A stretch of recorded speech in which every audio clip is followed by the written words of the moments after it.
नमस्कार दोस्तों, हमारे यूट्यूब चैनल एग्जाम लर्नर में आपका स्वागत है। दोस्तों आज की इस वीडियो में हम लोग यूपी पीसीएस एग्ज़ाम 2022 और एलटी ग्रेड एग्ज़ाम जीएस के लिए टॉप 20 क्वेश्चंस का 10वां सेट आज हम लोग हल करने वाले हैं। इसके पहले 9 सेट हल कराया जा चुका है, तो यदि आप नहीं देखे हैं चैनल के प्लेलिस्ट में जाइएगा, आपको वहां से सभी वीडियो मिल जाएंगे। तो वीडियो को लाइक शेयर कर दीजिएगा। चैनल पर पहली बार आए हैं तो चैनल को सब्सक्राइब कर लीजिएगा, साथ में बेल आइकन को प्रेस कर लीजिएगा, जिससे आने वाले अगले वीडियो का नोटिफिकेशन आपको पहले मिलता रहे। और पीडीएफ इसका हमारे टेलीग्राम चैनल पर मिल जाएगा, नीचे डिस्क्रिप्शन में टेलीग्राम का लिंक दे दिया गया है, वहाँ से ज्वाइन करके आप पीडीएफ भी डाउनलोड कर सकते हैं। तो आइए शुरू करते हैं। दोस्तों अनअकैडमी लेकर के आया है आपके लिए यूपीपीएससी प्रीलिम्स जीएस 2022 के लिए सारथी बैच कोर्स। तो ये बैच आपका 11 फरवरी 2022 से शुरू हो रहा है। 6 मंथ जो है कोर्स का ड्यूरेशन है। लैंग्वेज जो है हिंदी मीडियम है। आप देख सकते हैं ये यूपीपीएससी और जो है यूपी ट्रिपल एस सी के जो टॉप एजुकेटर्स हैं अनअकैडमी पे, उनके द्वारा जो है पूरे सिलेबस को जो है कंप्लीट कराया जाएगा। तो इस बैच से यदि आप जुड़ना चाहते हैं, नीचे डिस्क्रिप्शन में लिंक दे दिया गया है, वहाँ से जाके आप जुड़ सकते हैं, या फिर आप अनअकैडमी का लर्निंग ऐप डाउनलोड करके सीधे आप सब्सक्रिप्शन लेकर इस बैच से जुड़ सकते हैं। तो यदि आप जो है सब्सक्रिप्शन लेते हैं अनअकैडमी पे, तो हमारा रेफरल कोड आप यूज कीजिएगा एग्जाम लर्नर, जिससे आपको 10% का वहाँ पर डिस्काउंट भी मिल जाएगा। तो ये रेफरल कोड आप सब्सक्रिप्शन लेते समय यूज जरूर कीजिएगा। दोस्तों अनअकैडमी आपके लिए लेकर आया है मेगा सब्सक्रिप्शन ऑफर। यदि आप 1 साल का सब्सक्रिप्शन खरीदते हैं अनअकैडमी पे, तो आपको 2 मंथ का फ्री सब्सक्रिप्शन दिया जा रहा है। ये ऑफ़र आपका 8 और 9 फरवरी 2022 के लिए ही वैलिड है। नीचे इसका डिस्क्रिप्शन में डिटेल दे दिया गया है, वहाँ से जाके आप चेक कर सकते हैं।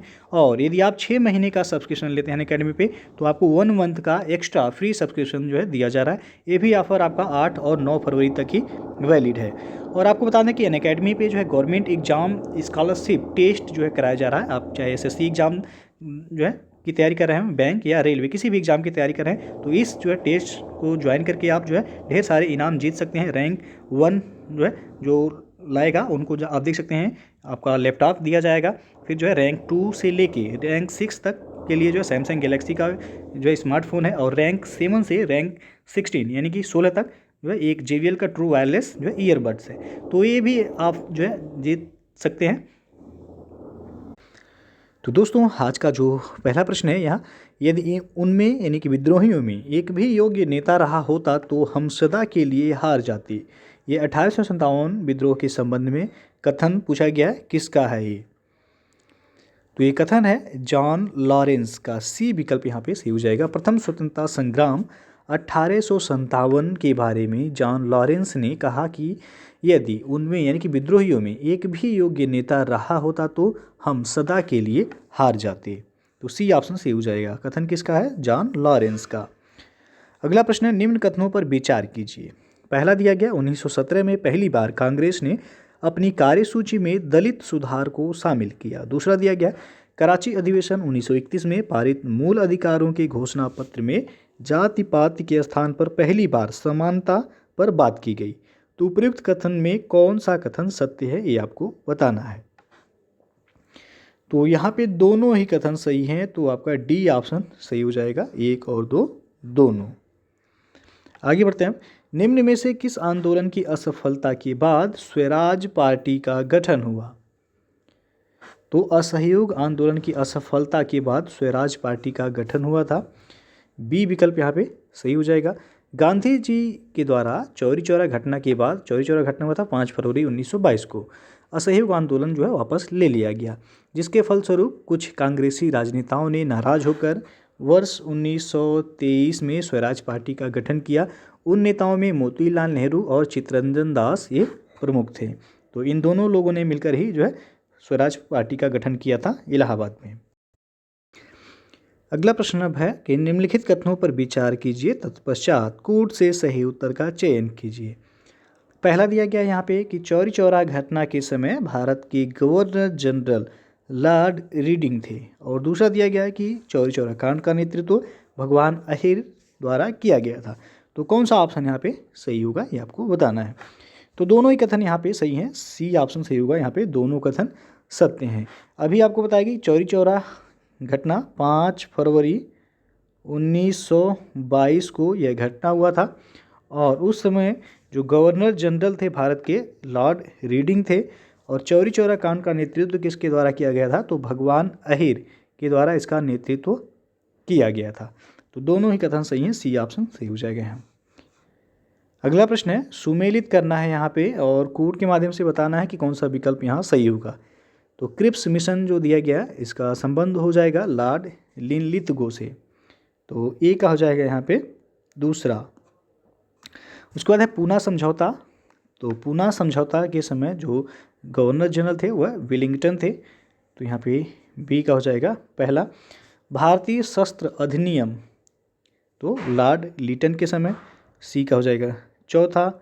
और मुस्लिम लीग का गठन लॉर्ड मिंटो द्वितीय के समय, तो डी का हो जाएगा तीसरा। 2143, तो 2143 आप देख सकते हैं डी विकल्प यहाँ पे सही हो जाएगा। अगला जो प्रश्न है, साल्वीन नदी किस देश की एक प्रमुख नदी है? तो यह है म्यांमार की, बी ऑप्शन यहाँ पे सही हो जाएगा। साल्वीन नदी और इरावदी नदी ये म्यांमार की प्रमुख नदियाँ हैं। साल्वीन नदी ये तिब्बत से निकलकर जो है मर्तबान की खाड़ी में गिरती है और साल्वीन नदी ये चीन योमसान के पठारी क्षेत्र यानी कि म्यांमार से होकर लगभग ये 2090 किलोमीटर की दूरी तक यह बहती है, तो बी ऑप्शन सही होगा म्यांमार। अगला प्रश्न है, निम्नलिखित में से कौन सा मरुस्थल ऑस्ट्रेलिया में स्थित है? पहला दिया गया है ग्रेट सैंडी, दूसरा है गिब्सन, तीसरा है अरुंटा और चौथा है ग्रेट विक्टोरिया। तो इसमें आपका सभी सही होगा, डी ऑप्शन उपयुक्त सभी। ऑस्ट्रेलिया के प्रमुख मरुस्थल में ग्रेट विक्टोरिया है, मरुस्थल ग्रेट सैंडी है और तनामी मरुस्थल है, सिम्पसन मरुस्थल है, गिब्सन है, लिटिल सैंडी है और अरुंटा मरुस्थल है। तो यहाँ पे डी ऑप्शन सही होगा उपयुक्त सभी। अगला प्रश्न है, कर्च जल संधि निम्नलिखित में से जोड़ता है किसको? तो यह अजोव सागर को काला सागर से जोड़ता है कर्च जल संधि, बी ऑप्शन यहाँ पे सही हो जाएगा। और जो महत्वपूर्ण जल संधियाँ हैं जिनमें पूछा जाता है, जिब्राल्टर एक है जल संधि, यह भूमध्य सागर को अटलांटिक महासागर से जोड़ती है, जिब्राल्टर जल संधि। उसके बाद आपका वास्पोरस जल संधि है, तो यह काला सागर को मरमरा सागर से जोड़ती है, वास्पोरस जल संधि। उसके बाद कर्च जल संधि, तो ये आपका अजोव सागर को काला सागर से जोड़ती है। और उसके बाद है डार्डोनल्स जल संधि, ये मरमरा सागर को एजियन सागर से जोड़ती है, तो यहाँ पे बी ऑप्शन सही हो जाएगा। कर्च जल संधि पूछा गया, अजोव सागर को काला सागर से ये जोड़ती है। अगला प्रश्न देखते हैं, निम्नलिखित में से कौन सी जलधारा गर्म जलधारा नहीं है? तो 4 जलधाराएं दिए गए, इसमें पूछा गया है कि कौन सी जलधारा वह गर्म जलधारा नहीं है। तो अगुलहास जलधारा गर्म जलधारा है, सुसीमा भी गर्म जलधारा है, फॉकलैंड धारा ठंडी है, इर्मिंगर धारा ये भी आपका ठंडी जलधाराएं हैं। तो 3 और 4 यानी कि डी ऑप्शन सही हो जाएगा यहाँ पे, 3 और 4 ये जो है ठंडी जलधाराएं हैं। अगला प्रश्न है, नदी एवं उनके किनारे बसे शहरों के संदर्भ में निम्नलिखित में से कौन सही सुमेलित नहीं है? तो इसमें आप देख सकते हैं मिलान शहर दिया गया है, टागोस नदी गलत है, मिलान शहर पो नदी के किनारे बसा है ये, तो यहाँ पे सी ऑप्शन सुमेलित नहीं। बाकी पेरिस ये सीन नदी के तट पर है, रोम टाइबर नदी के तट पर बसा है, फ्रैंकफर्ट ये राइन नदी के तट पर बसा हुआ है। अगला प्रश्न है, निम्नलिखित में से कौन सा क्षेत्र भारत के सर्वाधिक क्षेत्रफल पर विस्तृत है? तो है मैदानी क्षेत्र, डी ऑप्शन यहाँ पे सही हो जाएगा। मैदानी क्षेत्र का यदि विस्तार देखा जाए तो 43.2% भूभाग पर है और पहाड़ी क्षेत्र यदि देखा जाए तो 18.5% भूभाग पर है। पठारी क्षेत्र ये आपका 27.7% भूभाग पर और पर्वतीय क्षेत्र जो है वो 10.6% भूभाग पर है। तो सर्वाधिक पूछा गया क्षेत्रफल, भारत के सर्वाधिक क्षेत्रफल पर विस्तृत क्या है? तो मैदानी क्षेत्र विस्तृत हैं 43.2% भूभाग पर।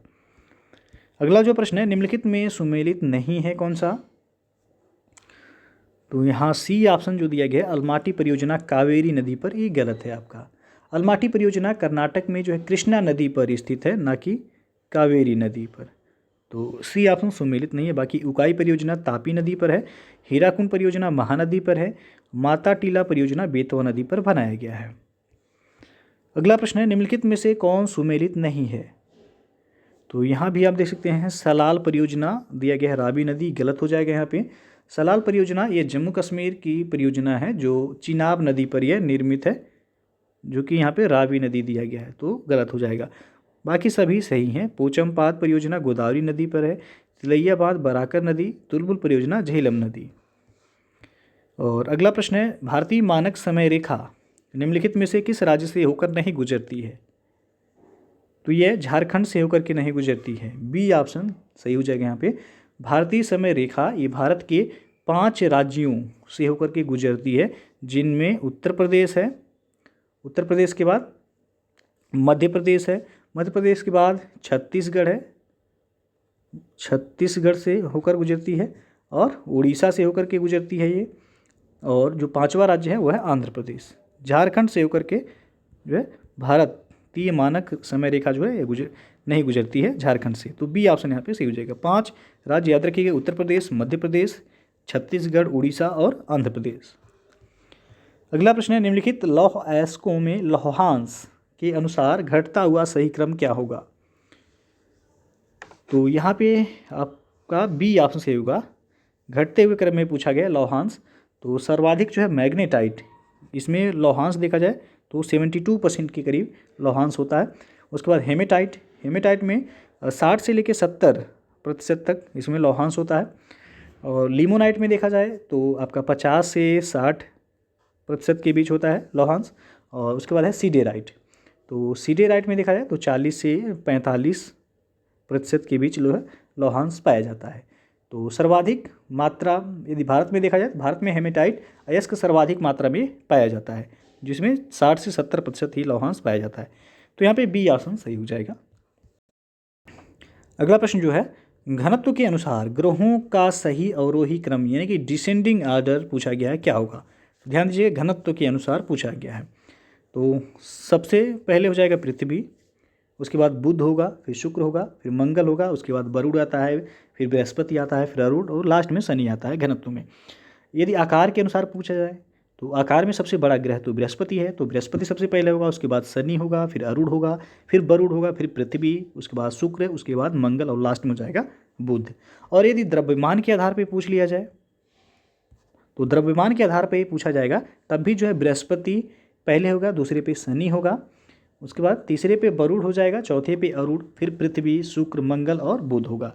तो यहाँ पे आपसे पूछा गया घनत्व के आधार पे, तो घनत्व के आधार पे जो सही हो जाएगा यहाँ पे सी ऑप्शन सही होगा, बुध, पृथ्वी, बुध, शुक्र और मंगल।